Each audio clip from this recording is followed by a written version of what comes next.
நானும் சொல்றேன் உங்களுக்கு, எப்பயுமே அப்படியே கஷ்டத்துல இருந்துட மாட்டீங்க.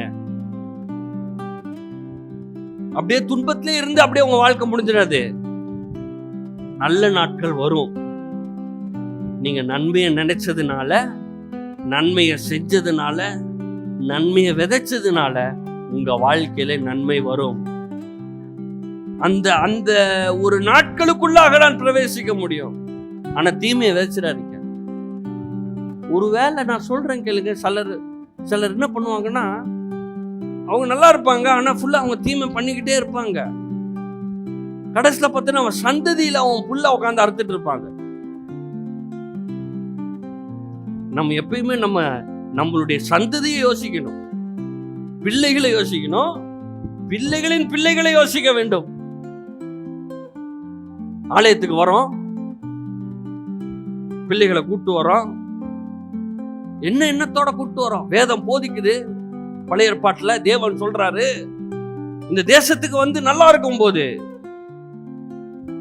உன் பிள்ளைகள் இதை பார்க்கும் போது, இதை கேட்கும் போது, அவனை நீ உட்கார வச்சு, எகிப்து தேசத்துல நம்ம கஷ்டப்பட்டு இருந்தோம், ரொம்ப கொடுமைப்பட்டோம், சாகர மாதிரி இருந்தோம். ஆனா ஒரு நாள் அந்த பஸ்கான்ற ஆடு அடிக்கப்பட்டதுனால, ரத்தம் நிலைக்கால தெளிக்கப்பட்டதுனால, பூசப்பட்டதுனால நம்ம எல்லாம் பாதுகாப்பா இருந்தோம். வெளியே வந்தோம், வெள்ளியோட வந்தோம், பொண்ணோட வந்தோம் அப்படின்னு உன் பிள்ளைக்கு சொல்லுன்னு சொல்றாரு ஆண்டவர். அதுக்குதான் பஸ்கா.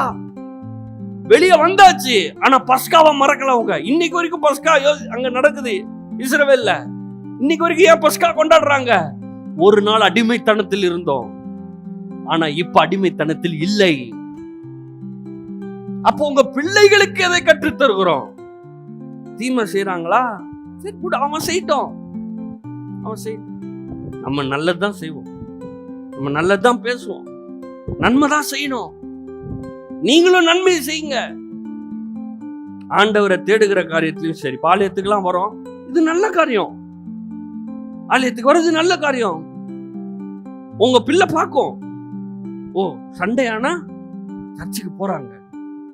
அவனுக்கு புரியாது, உங்ககிட்ட கேட்க மாட்டான், ஆனா நீங்க செய்யறத பாப்பான். காலையில எந்திரிச்சு வேதத்தை எடுத்து நீங்க வாசித்தீங்கன்னா, ஓ காலையில ஃபர்ஸ்ட் எந்திரிச்ச உடனே வேதத்தை வாசிக்கணும் போல. காலையில எந்திரிச்சு ஜெபம் பண்ணுங்க, இயேசுவே உமக்கு நன்றி, இந்த வாழ்க்கைக்காக நன்றி, எனக்கு உயிரை கொடுத்தீங்களே இன்னைக்கு காலையில அப்படின்னு சொன்னீங்கன்னா தான் உங்க புள்ள வளரும் போது அவனுக்கு தெரியும் நன்றி செலுத்தணும்னு.